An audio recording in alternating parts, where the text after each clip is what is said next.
en la mitad del tiempo. Entonces ahí vamos a tener problemas. Lo que hacíamos para formar grupos era una clase hacemos un grupo, la otra clase con otro grupo.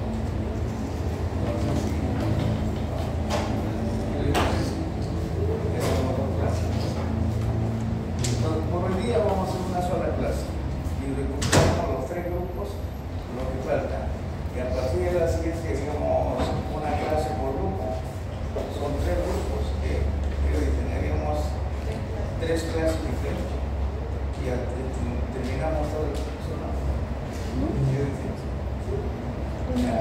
Vamos a ver una clase por grupo, o sea, una clase hoy, una clase ahora, y la siguiente, por ejemplo, tema 1, este grupo, tema 2, el siguiente grupo. aquí está el horario. El horario de todas las fechas, de los exámenes, los 4 exámenes, los días de clase, ¿no? Entonces, aquí nosotros tenemos que ajustarnos al horario que nos dan y a las fechas del inicio y al final del curso, ¿no? Entonces, aquí vamos a tener que tener un examen de abdomen más el parcial y al final el examen de miembro inferior más el final, porque tenemos que terminar en la fecha que ellos nos señalan, ¿no? Para poder entregar la nota. Aquí tenemos 3 grupos: el grupo A de 7 a 8 y 29, el B de 8 y 40 a 19 y el grupo C de 10 y 20 a 11 y 49. La forma de calificación es la misma, ¿no? Tenemos el examen de tórax teórico, es la primera nota, de práctica la segunda nota, de abdomen la tercera, la de teoría, la de práctica la cuarta, sacamos el promedio de los profesores, la quinta nota. Todo eso viene a ser el consolidado 1. Luego viene el examen parcial, es la nota que va directamente a la plataforma, y el consolidado 2 es de pelvis y de miembro inferior. Igual aquí hay 5 notas y tenemos el examen final. Es el mismo, con las mismas notas, con los mismos nombres de anatomía 1. Y para sacar el promedio, el 20% del consolidado 1, el 25% del examen parcial, el 20% del consolidado 2 y el 35% del examen final. Es un ejemplo. Entonces vamos a empezar con tórax. Tórax está situado, ¿no?, entre el cuello y el abdomen, ¿no? Aparentemente el tórax es grande, ¿no? En realidad es la mitad de lo que corresponde. Lo vamos a ver luego, ¿no? Entonces aquí las principales vísceras que se encuentran en el tórax son los pulmones y el corazón. Los pulmones y el corazón trabajan como si fueran siameses. Si uno se muere el otro. Si uno tiene algún tipo de enfermedad, repercute sobre el otro órgano. Los dos trabajan al mismo tiempo y nunca descansan, nunca descansan, ¿no? Y en el COVID hemos visto, cuando la saturación de oxígeno va bajando, el corazón empieza a acelerar para tratar de capturar más oxígeno, ¿no? Y en un momento en el cual ya no puede, hay un paro cardíaco, ¿no? Entonces la falta de oxigenación incrementa la frecuencia cardíaca para capturar más oxígeno, para mover más sangre, ¿no?, hacia los pulmones, y esto se oxigena. Pero si los pulmones tienen algún tipo de enfermedad, no pueden oxigenar rápidamente. Y ahí entran en una insuficiencia respiratoria y luego una insuficiencia cardíaca, un paro cardíaco y se muere el paciente. Por eso lo primero que vemos en un paciente es la vía respiratoria, ¿no? Si él tiene algún tipo de accidente, liberamos la vía respiratoria, ¿no? Y luego podemos hacer un masaje cardíaco si hay un paro cardíaco, ¿no? Entonces estos dos órganos actúan al mismo momento y nunca descansan, ¿no? Entonces nosotros examinamos a un paciente, vemos que el tórax es cuadrado, ¿cierto? Pero en la profundidad tenemos la jaula torácica. La jaula torácica tiene forma de un cono, en cambio aquí el tórax, con los elementos que forman los huesos del hombro, tiene la forma de un cuadrilátero. que no corresponde por la presencia de la escápula y de la clavícula, que hace que esto sea cuadrado, ¿no? Pero cuando examinamos a nuestro paciente, debemos imaginarnos que el tórax tiene esto, para poder colocar el estetoscopio por encima de la clavícula y luego bajamos cerca a la línea media de la clavícula, ¿no? En ambos lados. Ahora, existen líneas de referencia. Las líneas de referencia son líneas imaginarias. Tenemos aquí una línea de referencia, la línea media external, pasa por el centro del esternón, ¿no? O línea media anterior. Luego cogemos la clavícula, buscamos el punto medio y tenemos la línea media clavicular del lado derecho, la línea media clavicular del lado izquierdo. Esto nos sirve para ubicar diferentes tipos de patologías como los soplos cardíacos, ¿no? Hay pacientes que tienen soplo por algún problema valvular del corazón, entonces vamos a proyectar el sonido hacia la pared torácica considerando esas tres líneas de referencia, ¿no? La línea media external y las líneas claviculares medias. Luego, también existen líneas en la parte lateral del tórax, ¿no? Aquí tenemos los pliegues, ¿no? El pliegue que nos da el pectoral mayor, este borde inferior, es la línea axilar anterior. En la parte posterior del dorsal ancho, el borde inferior del dorsal ancho, ¿no? A ese nivel, o por ese nivel pasa la línea axilar posterior. Y entre ambos, paralelo, está la línea media axilar. Cuando queremos hacer punción torácica, el paciente tiene un derrame pleural, o sea, líquido en la cavidad pleural. Entonces tenemos que hacer una punción de hematóracocentesis.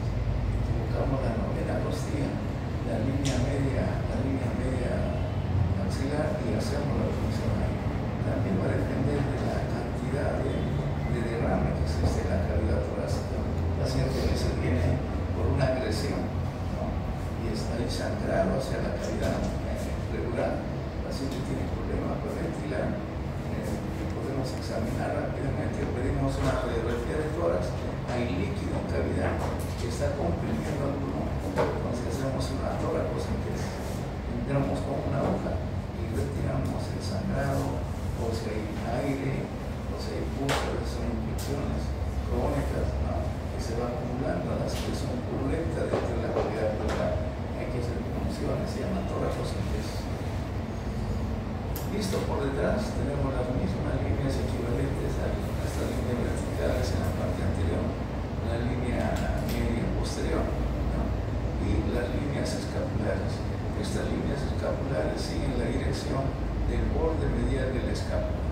Aquí estaría la escápula, su borde medial, por ahí trazamos una línea, las líneas escapulares del lado derecho, la línea escapular del lado izquierdo.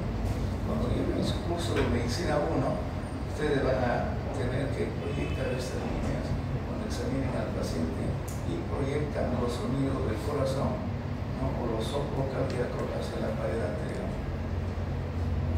Por ejemplo, hay un choque, le llaman choque de punta. En pacientes delgados, el ventrículo izquierdo del corazón golpea la pared, ¿no? Y generalmente está en la línea media clavicular y el quinto espacio intercostal.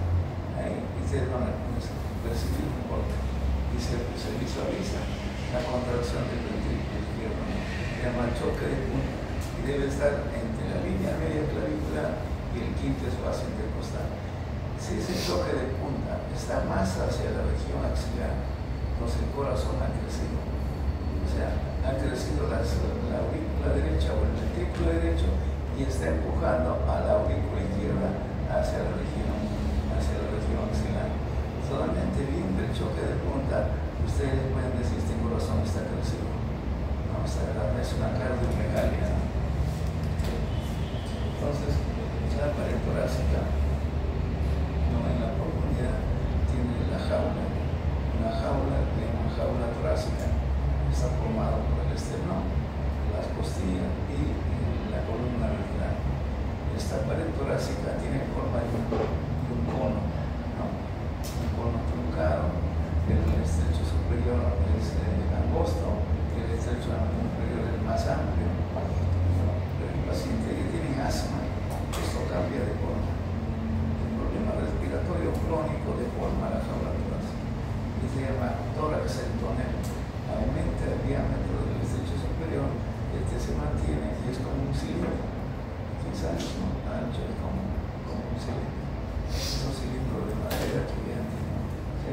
es el problema. Entonces, lo primero que hacemos cuando examinamos a un paciente es visualizar la inspección. Tienen que ser expertos mirando. No, primero miramos cómo se expande la jaula torácica, y debe ser simétrico. La expansión del hemitórax derecho debe ser simétrico a la expansión del hemitórax izquierdo. ¿Qué pasa si se expande con mayor amplitud el hemitórax derecho? Y esto está menos. Entonces aquí hay un problema. O hay un derrame pleural, o hay una neumonía. Una neumonía es un problema de alvéolos pulmonares. O sea, los alvéolos están llenos de líquido, entonces no hay una buena ventilación. Y donde no hay una buena ventilación, la expansión, o sea, cuando hablamos de expansión se refiere al incremento del diámetro transverso y del diámetro vertical. Entonces nosotros podemos mirar por detrás, vemos que uno se expande mayor y el otro no. Entonces aquí hay problema. Ya, solo la inspección. Ahora cuando empezamos a colocar el estetoscopio, los ruidos que se llaman murmullo vesicular, aquí es normal, pero aquí hay murmullo y desaparece. Aquí hay un silencio. Significa que el parénquima pulmonar aquí no está siendo ventilado, o por presencia de líquido en el espacio pleural, o porque el parénquima pulmonar tiene una neumonía, y la neumonía genera exudado, o sea, líquido en los alvéolos pulmonares y el aire ya no pasa. Entonces ustedes solamente examinando. Ahora corroboran, le piden una placa de tórax y ahí su diagnóstico que ustedes ven, ¿no? Por inspección y por auscultación, corroboran su diagnóstico, ¿no es cierto? Y uno se siente contento porque ha encontrado una patología sin usar ningún instrumento, ¿no? Pero sin usar ninguna imagen, ¿no? Entonces, aquí tenemos la jaula torácica, ¿no? La jaula torácica tiene un estrecho superior, tiene un estrecho inferior, ¿no? El estrecho superior está formado adelante por este es el manubrio del esternón o mango del esternón, y su borde superior se llama horquilla del esternón. Entonces, el estrecho superior está formado por el esternón, por la horquilla esternal, es parte del manubrio, del mango, la primera costilla, las dos primeras costillas, la primera costilla de ambos lados y la primera vértebra torácica. Entonces, por este estrecho, que está en comparación al estrecho inferior, es de menores dimensiones, por acá pasa innumerables estructuras.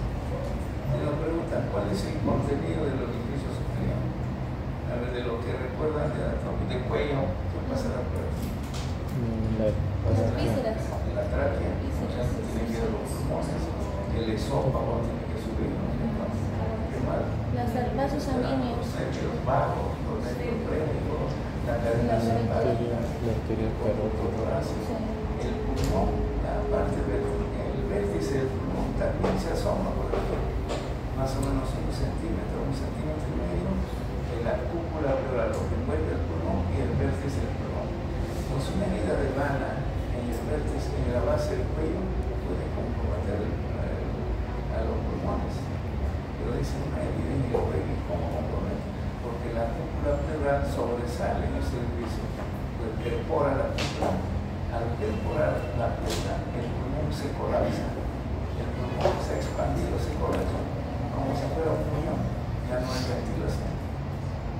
Entonces, hay que innumerables estructuras que pasan por la base del cuello. En la parte inferior, los límites del orificio inferior del tórax, ¿no? En la vértebra número 12, la costilla número 12, la costilla número 11, y luego el reborde costal o arco costal. Este arco costal o reborde costal está formado por la séptima costilla, la octava, la novena y la 10ª costilla. Es el arco costal. Muy bien, un arco costal. Entonces es el límite inferior. El límite inferior inclusive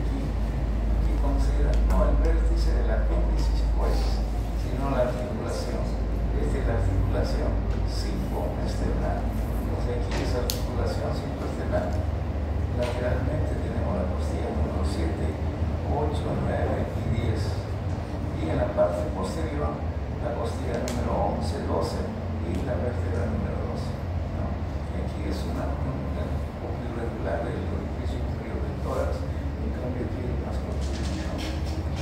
El diámetro de una persona adulta del orificio superior, el diámetro antero-posterior es menor que el diámetro transverso, 6.5 centímetros. En el diámetro antero-posterior. El diámetro transverso, 11 centímetros. Entonces, por aquí también pasan los troncos venosos brachiocefálicos, el tronco arterial brachiocefálico, ¿no? Y músculos prevertebrales. Entonces, lo vemos por debajo, ¿no? Dice la cavidad, ¿no? La jaula torácica es todo esto. Y tenemos una cavidad que se llama la cavidad torácica. Todo esto viene a ser la gran cavidad torácica.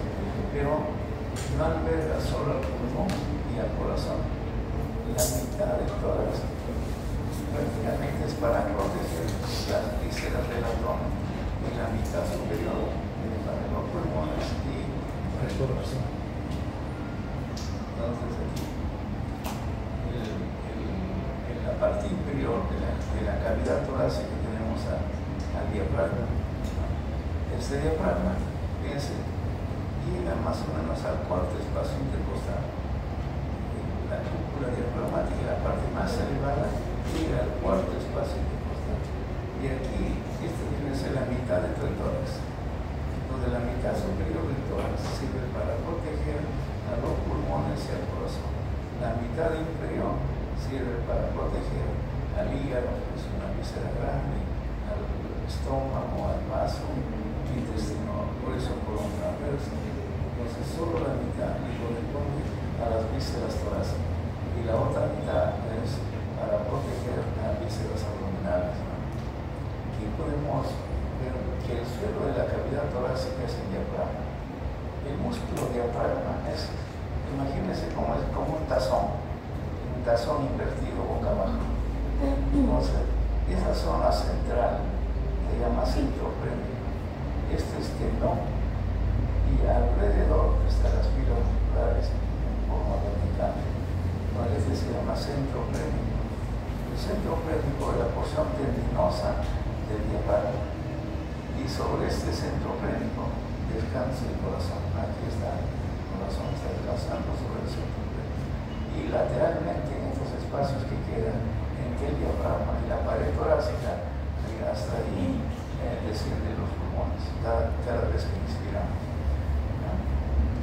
Ahora, el diafragma es el principal músculo de la respiración.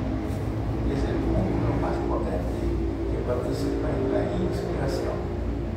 Cuando uno inhala, el diafragma baja, o al revés, cuando el diafragma se contrae, este centro pélvico desciende. Al descender el centro pélvico crea una presión negativa en el tórax y por diferencia de presión, ¿no? La presión atmosférica llega a ser mayor y ingresa el aire. Luego el diafragma se relaja y recupera su altura y empuja el pulmón durante la expiración. El diafragma es el principal músculo de la respiración. Es un músculo que participa en la inspiración, pero activamente en toda la respiración.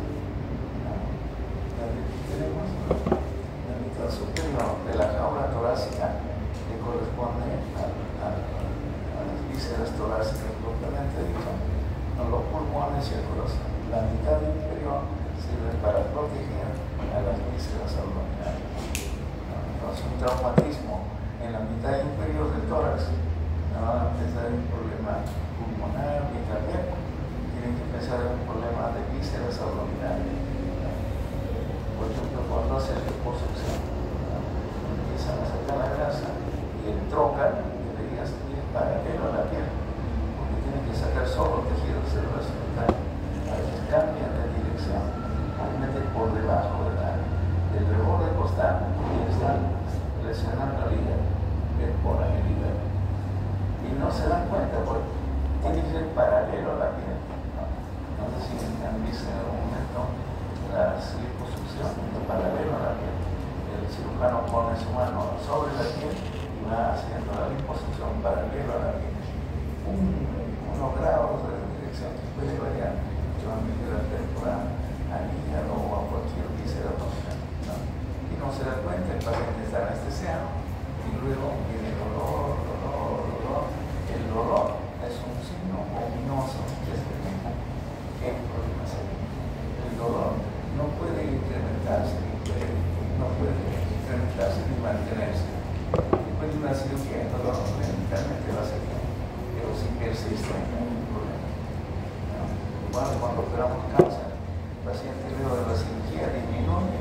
pasa un mes y aparece el dolor, no hay cáncer. Ya no hemos sacado del cáncer. ¿No? Entonces el dolor nos enseña a los profesores que es un signo, un síntoma ominoso. ¿No? Hay que tener cuidado con eso. Entonces aquí es una imagen, ¿no? En la cual podemos ver la mitad superior del tórax para proteger los pulmones y el corazón, y la mitad inferior para proteger principalmente el hígado. El hígado apenas se puede palpar 1 centímetro de su reborde. El hígado está totalmente protegido por la jaula torácica. Otro elemento es el estómago, el vaso en la parte de la izquierda. Entonces volvemos al diafragma. El diafragma es una estructura músculo-tendinosa. Aquí está la porción tendinosa y la porción muscular está alrededor de esa porción tendinosa. Este músculo va a descender durante la inspiración. Se contraen estas fibras y el centro plénico desciende. Disminuye la presión intertorácica y por diferencia de presión ingresa el aire. Luego el diafragma se relaja, recupera su altura. ¿Cómo recupera su altura? Porque la presión abdominal es positiva. Todo el tiempo hay una presión positiva para mantener las vísceras en su lugar. ¿Y quién genera esa presión positiva en el abdomen? Los grandes músculos de la pared abdominal. Donde empuja las vísceras. Entonces eso hace que las vísceras que han descendido ascienden, empujan el diafragma está relajado, se deja empujar hacia la región torácica, alcanza su altura y luego activamente hay una contracción. Entonces el diafragma es un músculo con un centro pélvico central y fibras periféricas alrededor. Es el principal músculo de la inspiración y algunos autores que señalan que es el principal músculo de toda la respiración. Desciende durante la inspiración, ¿no? El centro plénico va bajando, va bajando. La parte tendinosa tiene forma de un trébol. Tiene 3 hojas, tiene un poliolo anterior, un poliolo hacia el lado izquierdo, un poliolo hacia el lado derecho, como un trébol, ¿no? Tiene la forma del trébol del centro plénico. Y sobre el cual descansa el corazón. Esta parte de aquí le llaman cúpula diafragmática. Tenemos aquí la cúpula diafragmática del lado derecho y del lado izquierdo. Y lo comparan algunos autores como si fuera una paracaídas. Entonces el centro plénico es tricorporeal. Entonces aquí, esto lo agregué ahí. Imagínense, conocen una jeringa, ¿no es cierto? Aquí tenemos el cilindro, que es la parte externa, y luego el émbolo. ¿No? Entonces aquí el diafragma está ahí arriba. Cuando nosotros descendemos este émbolo, ¿no? El tejido con el resto, el aire ingresaría como esta sustancia. Aquí el diafragma está descendiendo y el aire ingresa activamente. Y luego el diafragma se relaja, el émbolo sube y bota el aire. Todo el tiempo pasa lo mismo, toda la vida, ¿no es cierto? Y cuando hacemos deporte esto empieza a subir y bajar para poder tener una mayor frecuencia respiratoria y oxigenar los tejidos, ¿no? Entonces deben recordar que el diafragma funciona como un émbolo gigante, grande, ¿no? Por eso y genera una presión negativa muy baja dentro del tórax cuando esto va a descender. El aire es aspirado, como cuando aspiramos un líquido con la jeringa. Ahora, aquí tenemos el diafragma, visto por el emitórax del lado derecho. Tenemos el centro plénico, este es el poliolo del lado derecho, otro poliolo y hacia el lado izquierdo otro poliolo. En este poliolo del lado derecho hay una perforación en el foráneo para la vena cava inferior. La vena cava inferior recoge sangre de los miembros inferiores, de la pelvis y de las vísceras abdominales. Tiene que atravesar el diafragma para alcanzar el corazón. Y como el corazón está aquí descansando, ¿no es cierto? El corazón corazón está sentado sobre su túmulo. La sangre que viene por la vena cava inferior inmediatamente ingresa a la aurícula derecha. Entonces, toda la sangre que está por debajo del diafragma es recogida por la vena cava inferior. Y la sangre que viene de la cabeza, del cuello, de los miembros superiores y de parte del tórax va por la cava superior. Las dos cavas desembocan en la aurícula derecha. ¿Qué pasa si hay una obstrucción aquí? A veces hay tumores que comprimen la vena cava inferior. Entonces el paciente tendrá edema de los miembros inferiores, de ambos miembros inferiores. Aumenta de volumen, ¿no? Habrá aumento de volumen del abdomen. Pero compara con los miembros superiores también tienen su mismo volumen. Entonces el problema está aquí. Pero a veces hay tumores de la vena cava superior. Aumenta el volumen por edema, por el punto del plasma, ¿no? Hay aumento de volumen del cuello, de los miembros superiores. De los miembros inferiores están normal. Entonces hay un problema en el drenaje venoso, ¿no? Entonces el foramen de la vena cava es a nivel de 8. ¿No? Ahora, ¿quién irriga el diafragma? Como este es un músculo que nunca descansa, todo el tiempo está contrayéndose. ¿Cuál es la frecuencia respiratoria en un minuto? ¿Cuántas veces respiraremos en un minuto? 14 a 16 respiraciones por minuto. Imagínense 14 a 16 contracciones por minuto durante toda la vida. ¿No es cierto? Entonces este músculo está trabajando día y noche y necesita una buena oxigenación, una buena nutrición, y hay grandes arterias que lo irrigan, ¿no? Tenemos, por ejemplo, aquí la rama de la arteria torácica interna. La arteria torácica interna también se llama mamaria interna. Esta mamaria interna es una rama de la subclavia, ¿no? La primera rama es la arteria vertebral y la segunda la torácica interna. Es una arteria que desciende por detrás del esternón, ¿no? Paralelo al esternón. La torácica, a medida que va descendiendo pegado a las costillas, pero por dentro del tórax y paralelo al borde lateral del esternón, va descendiendo y da dos ramas. Estas ramas se llaman pericárdico-prénicas. O sea, tendrá ramas para el pericardio, para el saco pericárdico, y tiene ramas para el diafragma. Luego tenemos otra rama de la torácica interna, es la músculo-prénica. Tiene ramas para la pared muscular y tiene ramas para el diafragma.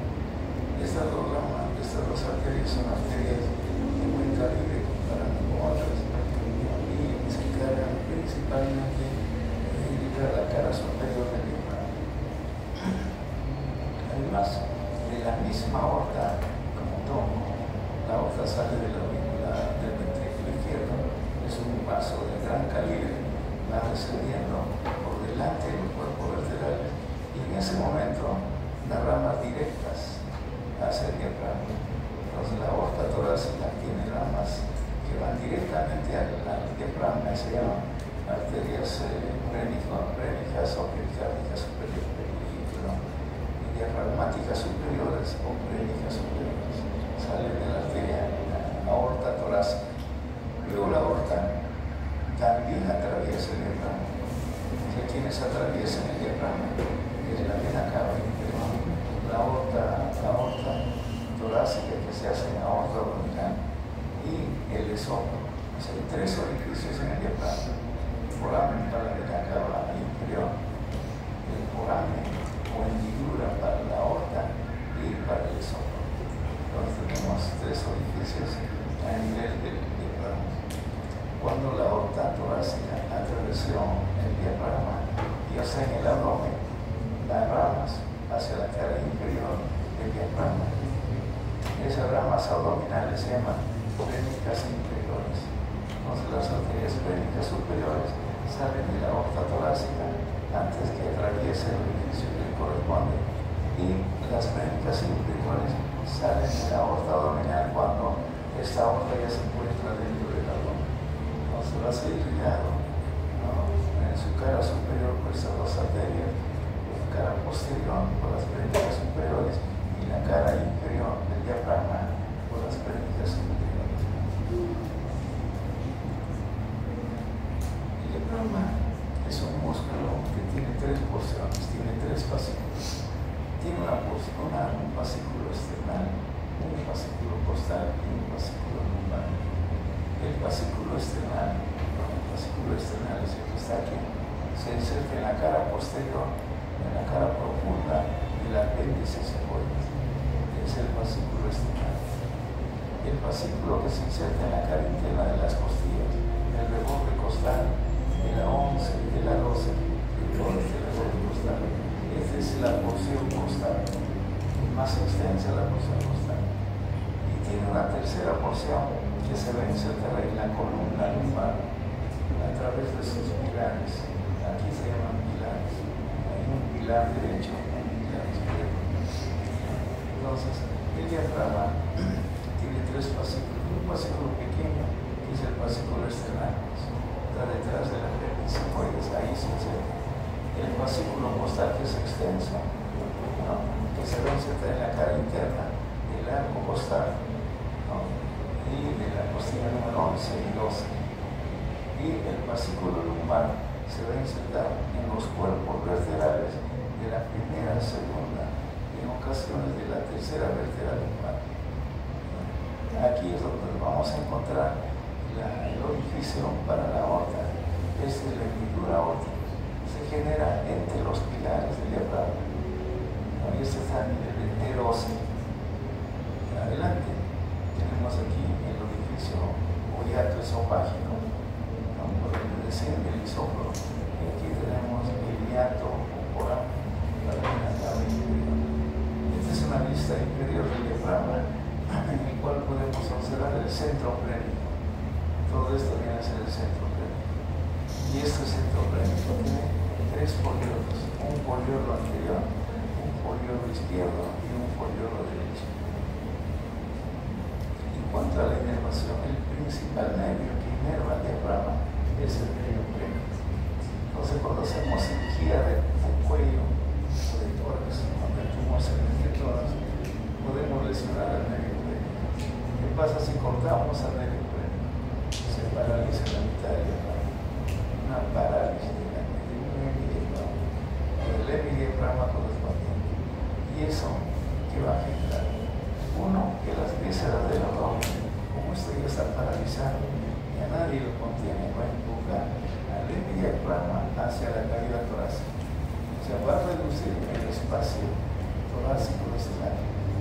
Uno, cuando le pide una tomografía al paciente, el hemidiafragma paralizado está en un nivel superior comparando con el hemidiafragma que está en el nivel. Entonces, mirando la radiología podemos hacer aquí parálisis del hemidiafragma.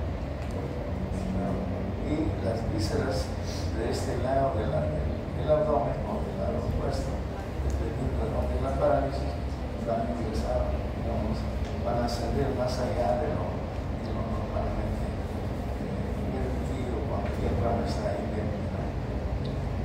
Entonces, el nervio principal es el nervio plénico. Debemos preservar este nervio en todas las cirugías de cuello y de tórax. A ver si lesionan el tórax. Los otros nervios que tienen una acción, digamos, menos preponderante son los nervios intercostales, los periféricos, los nervios que salen de la médula espinal, desde T6, T7 hasta T11. Que se encargan de dar inervación motora. Después tenemos el último nervio, no se llama T12, el último nervio se llama subcostal, porque estos son intercostales, ¿no es cierto? Como está al final, ya no hay otra costilla por debajo, se llama nervio subcostal. O sea, el nervio subcostal es T12. Este nervio subcostal da sensibilidad, ¿no?, a la parte periférica. Pero no es como un músculo tiene sensibilidad, pero es motor. Pero el cerebro necesita información que nos indique qué grado de contracción tiene el músculo. Cómo el cerebro va a activar más unidades motoras, músculo, más fibras musculares, si no sabe si es suficiente o no lo que tiene. Entonces, esas fibras sensitivas no se denominan fibras propioceptivas. La fibra propioceptiva le da la información al tronco encefálico del grado de contracción de las fibras musculares. En base a eso, puede activar contracción de más unidades motoras o de más fibras musculares o disminuir el número de la activación de estas fibras musculares. Entonces, todos los músculos tienen fibras sensitivas, tienen fibras motoras, y dentro de las sensitivas están las fibras propioceptivas, ¿no? Y además hay fibras que conducen el dolor. Entonces, parte de la cavidad torácica, y hablando ya solo de la cavidad torácica que le corresponde a las vísceras torácicas, quien ocupa el mayor espacio son los pulmones. Los pulmones, hacia arriba tenemos aquí el vértice de los pulmones, fíjese aquí sobresale más allá de la primera vestida. O sea, una herida de bala a este nivel puede lesionar. La herida no necesariamente tiene que estar en todas. Siempre cuando ustedes hagan su internado en emergencia, herida de bala en la base del cuello o una herida pulso penetrante con una arma blanca, y el paciente viene con dificultad respiratoria, aquí hay un problema, compromiso del parénquima pulmonar o de la pleura. Si el aire ingresa hacia la cavidad pleural, el pulmón inmediatamente se colapsa, ya no puede distraerse. Entonces solamente estaría respirando con el que no está colapsado, ¿no? Entonces, el resto es ocupado por el corazón.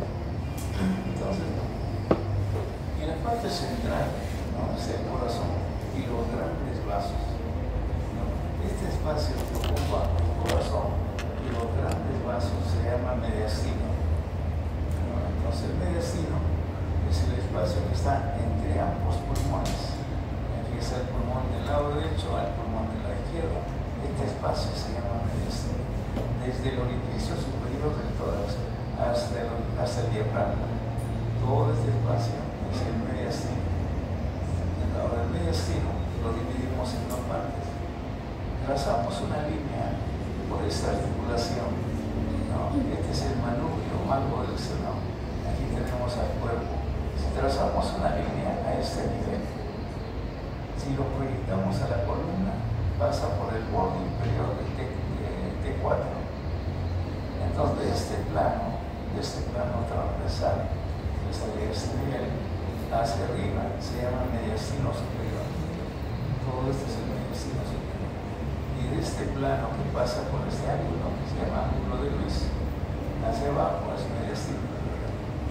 Entonces, inicialmente, todo este espacio mediastinal es dividido en un mediastino superior y un mediastino inferior. ¿Y quién ocupa el mediastino superior? Una herida de bala en el mediastino superior. Aquí está la vena cava superior, un tronco venoso brachiocefálico izquierdo, tronco venoso brachiocefálico derecho. No, aquí es el cañado de la aorta, la curvatura de la aorta está aquí. No, y ahí sale el tronco arterial brachiocefálico, la carótida común derecha, la subclavia, y aquí tendríamos la carótida común izquierda y la subclavia. Estos grandes vasos ocupan el mediastino superior, pero por aquí también pasa el nervio plénico. El nervio plénico es este aquí, y detrás está el vago. Aquí vamos a encontrar los nervios plénicos y los nervios vagos. Si me piden el contenido del mediastino superior, son los grandes vasos, la arteria, considerando como grandes vasos la parte venosa, la parte arterial y los nervios plénicos y los nervios vagos. También podemos apreciar en un plano más profundo la tráquea. Una herida de bala que compromete la tráquea en el mediastino superior, y detrás de la tráquea está el esófago. También es parte del mediastino superior. Pero ese cuello, hay tumores malignos de la tiroides, a través del orificio superior del tórax ingresa al mediastino. Y llamamos al cirujano del tórax para que abra agarra una sierra y corta el esternón. Y esto aquí coloca unos separadores y el hueso es elástico, que abre como una ventana. Y por ahí se saca el tumor que continúa con la tiroides y podemos retirar, ¿no? En el intestino inferior tenemos el corazón con su saco, se llama el saco pericárdico. Entonces directamente no vemos al corazón. El corazón está herméticamente dentro, no herméticamente protegido, ¿no?, por el pericardio. Tenemos que abrir el pericardio y vamos a ver recién el corazón. El corazón tiene su propio espacio, se llama el espacio pericárdico. Nadie le molesta dentro de ese espacio. ¿No? Los pulmones también tienen su cubierta que se llama pleura. Entonces entre el pericardio y la pleura aquí hay un espacio. Entonces cuando hay algún tipo de lesión en el saco pericárdico, se llena de sangre el saco pericárdico. Al llenarse de sangre en forma lenta, le quita espacio al corazón. El corazón ya no puede distenderse porque no tiene espacio. Y se va llenando de sangre y el corazón se para. Se llama taponamiento cardíaco. Cuando ustedes sospechan del taponamiento cardíaco, hay que abrir un espacio intercostal, colocar un separador, agarrar el bisturi y rasgar el saco pericárdico para que la sangre salga y el corazón empieza a retomar el espacio que le corresponde, pero a veces está en paro cardíaco. Tienen que ingresar con guantes, con el guante se entra al saco pericárdico y de frente masaje cardíaco directo y recupera su función.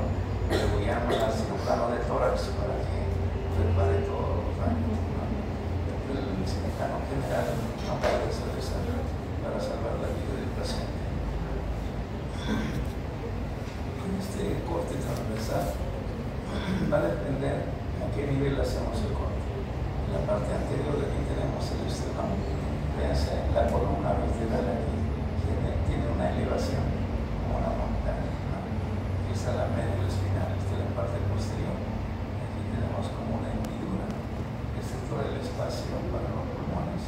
Este es visto por abajo, este es el pulmón del lado derecho.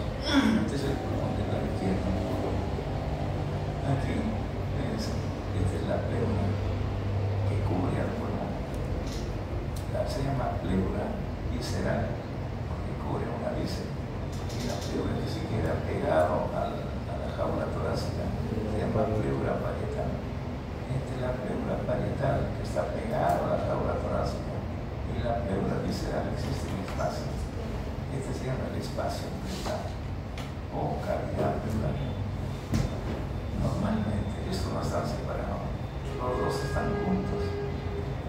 Ustedes en alguna oportunidad tienen dos láminas de vidrio con algunas gotas de líquido, uno de ellos lo cubren con la otra lámina y se podrá separar dos láminas de vidrio con unas gotas. No se puede separar frontalmente, ¿cierto? Solo si lo deslizan. Igual, aquí existe una película de líquido, se llama líquido pleural. Es una película, y esa película junta o acerca a la pleura visceral con la pleura parietal.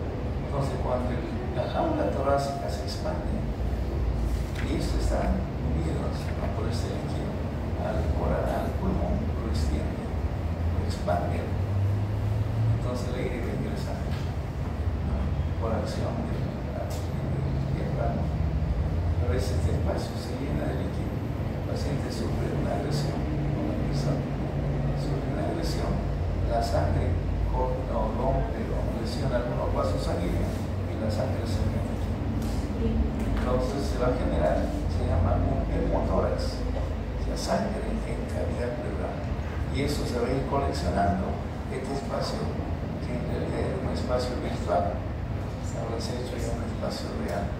Y el pulmón se colapsa como un muñón, aquí como un puño, de este volumen a un puño. Ese pulmón ya no ventila. Entonces hay que hacer una toracocentesis para drenar la sangre, ¿no es cierto?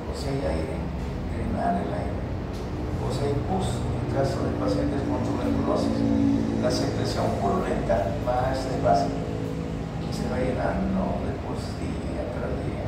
Es una enfermedad crónica. No hay que llenar a veces la pus del espacio privado.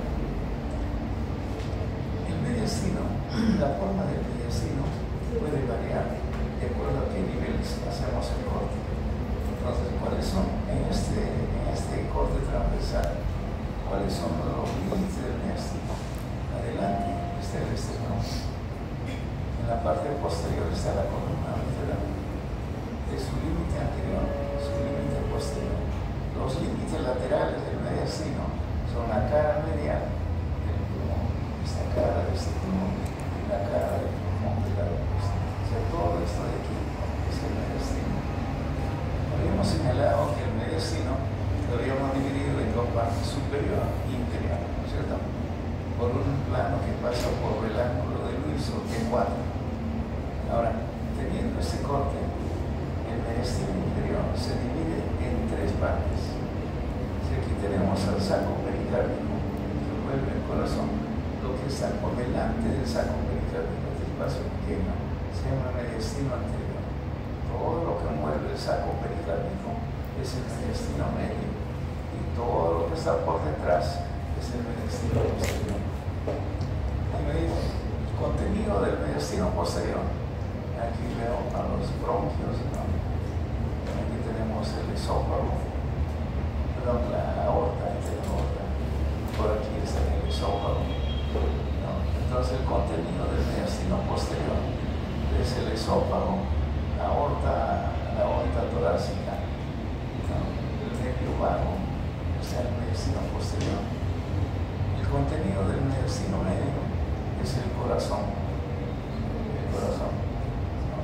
El contenido del mediastino anterior, aquí tenemos tejido celular subcutáneo, tejido graso, ¿no? Y el timo, en los niños, el timo, en los adultos ya el timo no hay, ha involucionado solamente este tejido graso. Aquí en una vista posterior, los mediastinos posteriores están donde está el esófago. O sea, ¿dónde se encuentra el esófago? En el mediastino posterior. Y aquí está el corazón. El corazón ocupa el mediastino medio. Y por delante del corazón está el mediastino anterior, que es un espacio muy estrecho entre el saco pericárdico y el esternón. Ahí encontraremos a la arteria, la vena mamaria interna o torácica, ¿no? Cuando salían los vasos que dan al diafragma.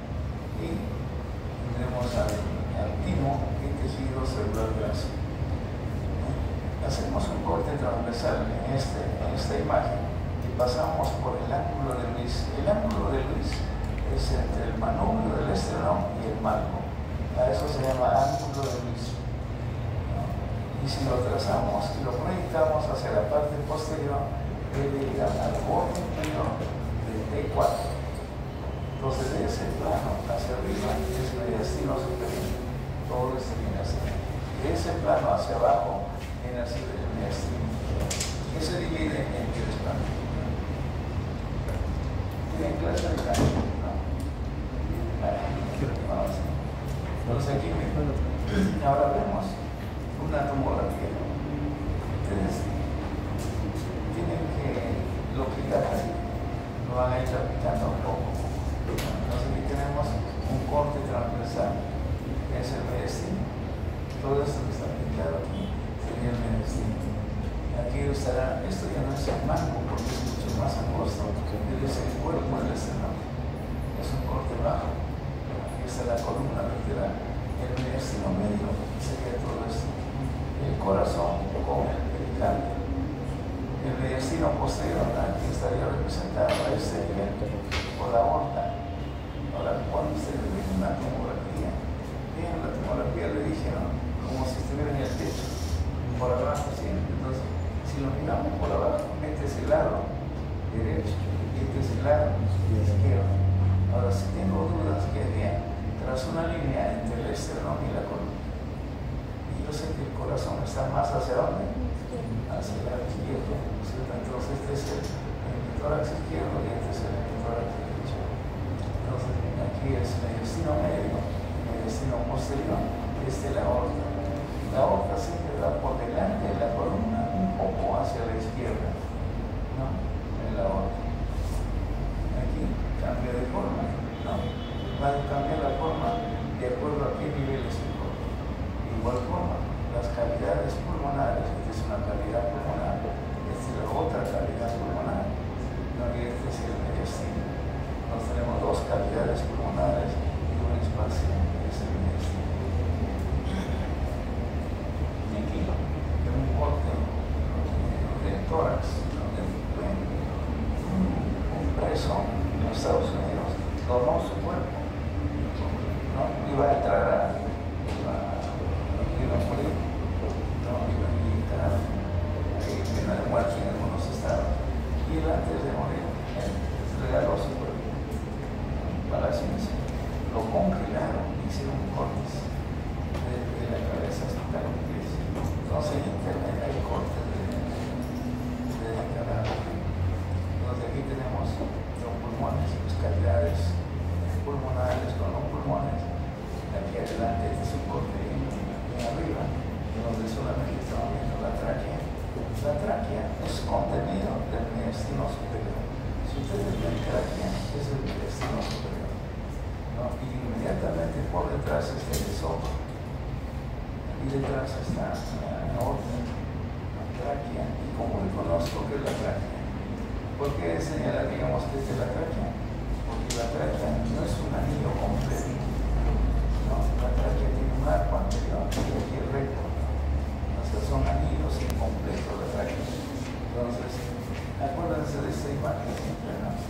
Una curvatura y la parte posterior una la línea recta. Ese es tráquea.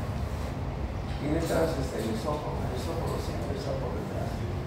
Cuando es una lesión en la parte anterior, primero el compromiso de la vía respiratoria. Si la lesión es más profunda en el esófago y más profunda está en la aorta, donde las grandes arterias siempre están en la parte central, están muy protegidas.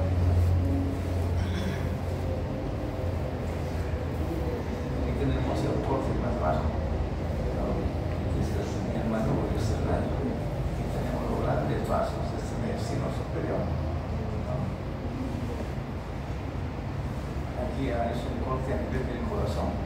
Aquí están las cavidades cardíacas, se dan corte a nivel del mediastino medio, donde encontramos el corazón, ¿no? Será el ventrículo derecho, el ventrículo izquierdo. Aquí está el esófago, la aorta. Este es el mediastino posterior, mediastino medio y mediastino anterior. Es un espacio muy reducido entre el saco pericárdico y el esternón. Generalmente encontramos aquí tejido graso, la arteria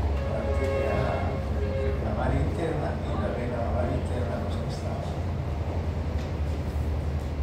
Entonces, cuando hablamos de pared torácica, aquí incluimos a la jaula torácica o caja torácica, que son los huesos. La pared torácica es mucho más grande. Cuando hablamos de pared torácica, ya hablamos de la parte ósea, de la parte muscular, de los músculos que están entre las costillas, los músculos intercostales, los músculos de la cara anterolateral, el pectoral mayor, el pectoral menor, los músculos del cerato anterior, los grandes músculos que se insertan en algún punto del miembro superior, son músculos de la cara anterolateral y las fascias que lo cubren. Entonces, la suma de estos tejidos más la suma de tejidos celular subcutáneo cubierto por la piel, todo esto viene a ser en la pared torácica. Y la glándula mamaria se encuentra en el tejido celular subcutáneo. En la parte posterior de la jaula torácica tendremos los músculos de la columna, los músculos del dorso. Entonces todo este espesor, en todo su contorno por delante y por detrás, denomina pared torácica. La función del tórax, la pared torácica, es proteger las vísceras del tórax y las vísceras abdominales. Lo señalamos, la mitad superior es para el tórax, la mitad inferior para las vísceras abdominales. ¿Qué más? Resiste presiones negativas. Cuando el diafragma empieza a descender, la presión se hace cada vez más negativa. Si no fuera hueso, si no tuviera una pared tan gruesa, se colapsaría. Entonces resiste las presiones negativas internas o subartérias generadas por el retroceso de los pulmones. El pulmón tiene que imaginarse como un elástico. Cuando se llena de aire es como si estuvieran estirando el elástico. Y de pronto sueltan el elástico recupera su tamaño. Todo el tiempo el pulmón está funcionando así. Entonces, cuando desciende el diafragma, el pulmón empieza a expandirse. Es como si estuvieran jalando el elástico. Cuando el diafragma deja de funcionar, el pulmón que está formado por tejido elástico recupera su volumen. Y todo el tiempo pasa lo mismo, ¿no? Entonces, una de las funciones de la jaula del tórax, la pared torácica, es resistir estas presiones grandes que es generado por el descenso del diafragma y por el incremento de los diámetros de la pared torácica. También sirve para la inserción de músculos del miembro superior, ¿no? Los pectorales, el serrato anterior, ¿no? Para los músculos también del cuello, ¿no? Los escalenos, el esternocleido mastoideo, ¿no? Y sostiene inserción para los miembros y también sostiene el peso, sostener el peso de los miembros inferiores. Esta es más para quien carga con el peso de los miembros superiores, el tórax, que lo transmite a la columna vertebral, ¿no? Y el otro que acabo de comentarle es para inserción del músculo de los miembros superiores, músculos de la pared abdominal, músculos del cuello, músculos de la región dorsal, los músculos de la respiración. Entonces, esas son las funciones de la pared torácica en general. Entonces, ¿qué decimos? El tórax es una de las regiones más dinámicas. Nunca descansa. Las vísceras son y la noche descansan, duermen, no, están en reposo, los músculos también, pero el corazón y el pulmón nunca descansan. Todo el tiempo están trabajando. Es la región más dinámica de todo el mundo. La estructura de la jaula torácica, caja torácica, lo vemos en el lado, es el manubrio esternal o mango del esternón, el cuerpo del esternón y el proceso sicoideo o apéndice sicoideo. Vamos a encontrar múltiples variantes en el proceso sicoideo. Hay personas que no tienen el proceso sicoideo. Hay personas que tienen dos procesos sicoideos. Hay otros que tienen uno grande con un agujero al centro o procesos sicoideos pequeños o bífidos, ¿no? Eso es lo que varía. El resto no diría para que nos es útil, ¿no? El esternón. Cuando hay su internado, hay que hacer punción a la médula ósea, de donde sacamos sangre de la fábrica, en la médula ósea, en el tejido esponjoso. ¿Y dónde hay que hacer punción? Al manubrio esternal. Entonces se le coloca anestesia local a la piel, tejido graso, fascia. Duramos 5 minutos de efecto y entramos con una aguja gruesa. Pero una aguja gruesa que tiene un tope, porque si atravesamos esto, nos vamos a los grandes vasos. No, antes no había, con la aguja número 18, la aguja rosada, hacíamos con mucho cuidado, con los 2 dedos poníamos un tope nosotros para no atravesar. Ahora aquí existe un tope, no que tiene el tope, se no atraviesa, el tope metálico. Entonces van rotando el troca, llena la cavidad, se siente y coloca una jeringa en el troca y aspiran sangre. Para hacer diagnóstico de linfoma, de leucemia, ¿no? De anemia, de citranemia, y no sabe el origen, dónde está en la producción, no produce suficiente cantidad de glóbulo rojo o hay destrucción, el vaso está destruyendo gran cantidad. Entonces, para clasificar el tipo de anemia, o el paciente tiene una infección, tiene fiebre, le hacen examen de orina, de heces, es punto, no hay ningún foco infeccioso, pero la fiebre sí. No me como aquí ahora, ¿dónde está el foco infeccioso? No se puede hacer el hemocultivo, ¿no? No se llama mielocultivo, se saca sangre y se cultiva en placas de gas. Hacen hemocultivo, sacan sangre venosa, lo cultivan. También se hace cultivo de líquidos en coloratídeo, buscando dónde está el foco que está generando fiebre. Y a veces no encuentran. Entonces, ¿qué diagnóstico le pongo al paciente que tiene fiebre y no hay un foco? No, se llama fiebre de origen desconocido. No sé, puede ser a nivel central, a nivel del local, ¿no? Entonces, aquí hacemos punción de médula ósea. Ahora, ¿dónde? En el manubrio. ¿Y cómo sé que está en el manubrio? Entonces aquí buscamos el ángulo de Luis en toda la persona.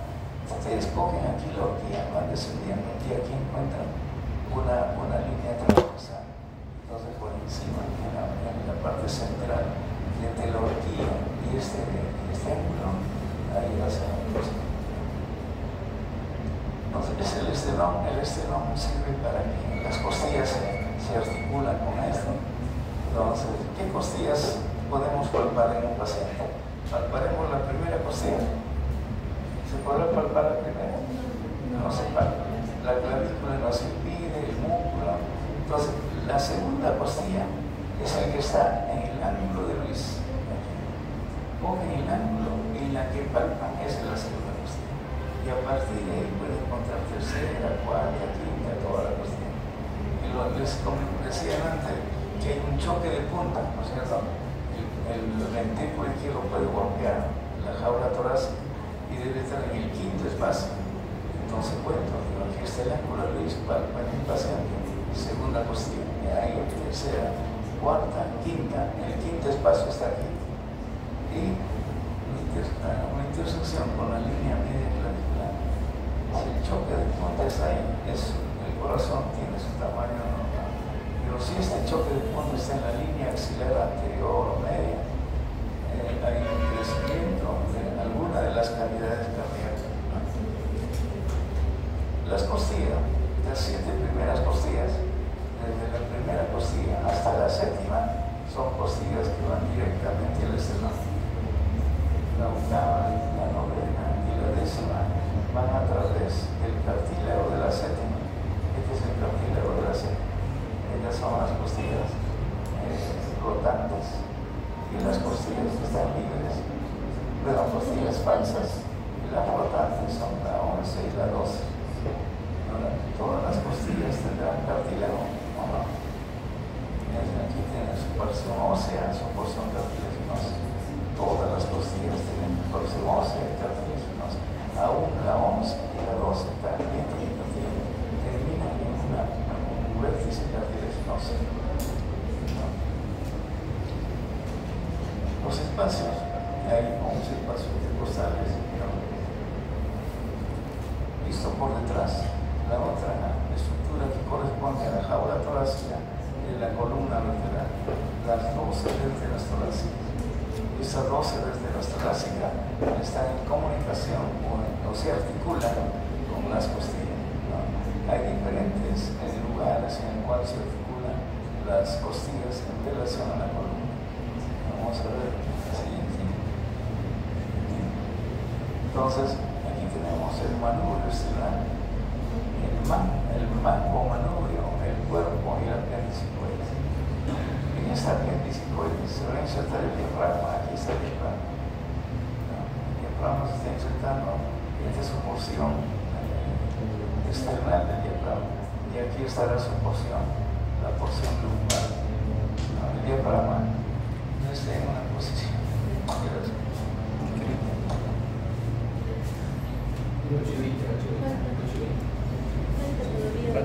Falta 10.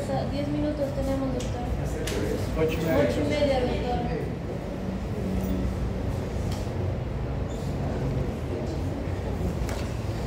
Muy poco tiempo. Sí.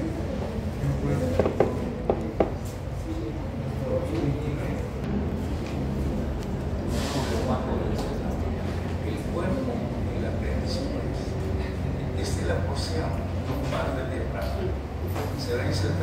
llega hasta la primera, segunda y tercera vértebra lumbar.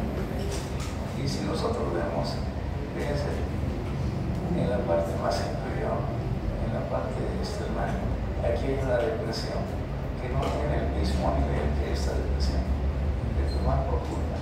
Entonces, cuando hay derrame pleural, ustedes buscan líquido aquí, porque el líquido viene a la parte de mayor depresión. Cuando le piden una placa de tórax lateral, de derecha o izquierda, o una placa oblicua de tórax, ustedes van a ver que cuando hay la imagen es diferente. Cuando hay líquidos como este color blanco, entonces dice aquí de la vértebra. No. Ahora, las costillas. Todas las costillas tienen cabeza, cuello, velocidad y cuerpo. Entonces aquí tenemos de la cabeza, el cuello, la tuberosidad costal y el cuerpo. El cuerpo no. Pero la costilla número 11 y 12 solo tiene cabeza y cuerpo. No tiene cuello, no tiene tuberosidad. La 12 tampoco. Entonces uno puede diferenciar, ¿no? Puede diferenciar la 11 y 12 del resto de la vestida. ¿No? Entonces los demás, de la primera hasta la 10ª, tienen cabeza, cuello, tuberosidad y cuerpo. Tiene una cara medial, una cara lateral. También vamos a encontrar un ángulo, es el ángulo costal. El ángulo costal en la parte posterior. Ahora, ¿con quién se articula la cabeza? La cabeza se va a articular con el cuerpo de la vértebra. En cambio, la tuberosidad con la apófisis transversa. La tuberosidad va a la apófisis transversa y la cabeza va al cuerpo de la vértebra. Eso significa que la costilla número 11 y 12 va directamente al cuerpo, porque no tiene tubérculo. Entonces no va a la apófisis transversa de la vértebra 11 y 12, va directamente al cuerpo. Solo tiene una carilla articular para el cuerpo de la vértebra número 11 y 12. Si nosotros hacemos un corte vertical de una costilla, ¿no? Vamos a encontrar que tiene una cara externa, tiene un borde superior, tiene un borde inferior, y cerca al borde inferior hay una concavidad, se llama surco costal. Por aquí tiene como contenido la arteria intervertebral, la vena intervertebral, el nervio intervertebral.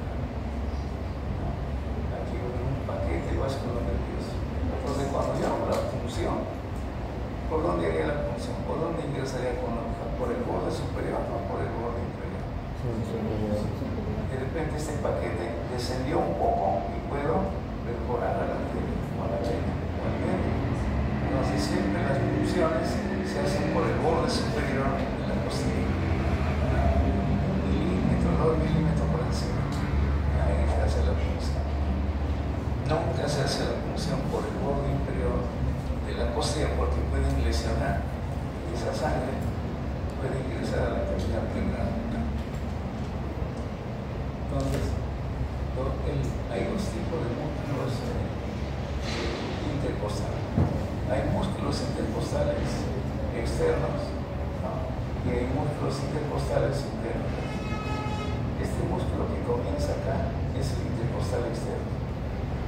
Y el músculo que comienza en el externo, este de aquí, es el intercostal interno. O sea, el intercostal externo no cubre totalmente el interno, porque aquí deja un espacio. Entonces, este es el músculo intercostal externo.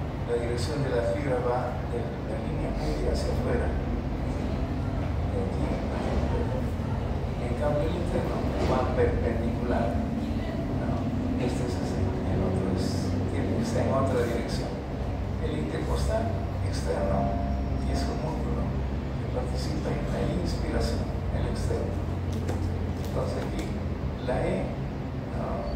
Externo con la I. Entonces el externo produce inspiración o participa en la inspiración. En cambio el interno es de aquí en la expiración, ¿no?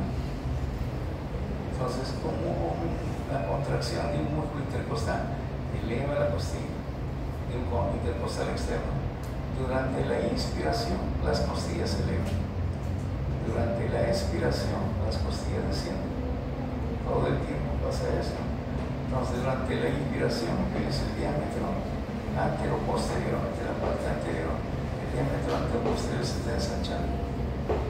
No solamente el diámetro antero-posterior se ensancha durante la inspiración, también el diámetro transverso. Entonces va incrementando el volumen dentro de la cavidad torácica y va generando una presión negativa. Y el diafragma que desciende se incrementa la presión negativa. Entonces, la cabeza al cuerpo de la vértebra. La tuberosidad se dirige hacia la polis transversa, al cuerpo. Y en algunas tiene dos hemicarías la cabeza, uno para una vértebra y la otra hemicaría para la vértebra que está por debajo. En cambio, la 11 y 12 van directamente a la vértebra número 11 y la 12 directamente a la vértebra número 12. Solo tiene una caría en el cuerpo. El manubrio esternal, este es el hueso esponjoso. Aquí se hace la punción ósea, punción de médula ósea. La segunda costilla es esta, se encuentra entre el manubrio y el cuerpo. La primera no se logra palpar. Entonces, cuando examinamos a un paciente, debemos contar a partir del ángulo de Luis, segunda costilla, y van contando las costillas y los espacios para ubicar algún tipo de soplo en alguno de los focos. Aquí estamos viendo el intercostal externo, no tiene esta dirección. El interno va en forma perpendicular. El externo no llega al borde external, nos deja una ventana. En cambio, el interno sí llega al borde external. O sea, el externo es más posterior, el interno es más anterior. El externo llega hasta la columna vertebral, comienza aquí, en esta línea, en la unión entre hueso y cartílago, ahí comienza, y rodea hasta el cuerpo vertebral. En cambio, el interno comienza en el borde lateral del esternón y termina en el ángulo posterior de la costilla, solo va hasta el ángulo, no llega a la columna vertebral. Lo vemos en el lado. Las costillas tienen un ángulo externo. Entonces el interno va desde el reborde external hasta aquí, el interno, hasta ahí nada más. Pero comienza en el externo. En cambio, el externo comienza en la porción cartilaginosa y va hasta el cuerpo de la costilla. El externo es más posterior, el interno es más anterior.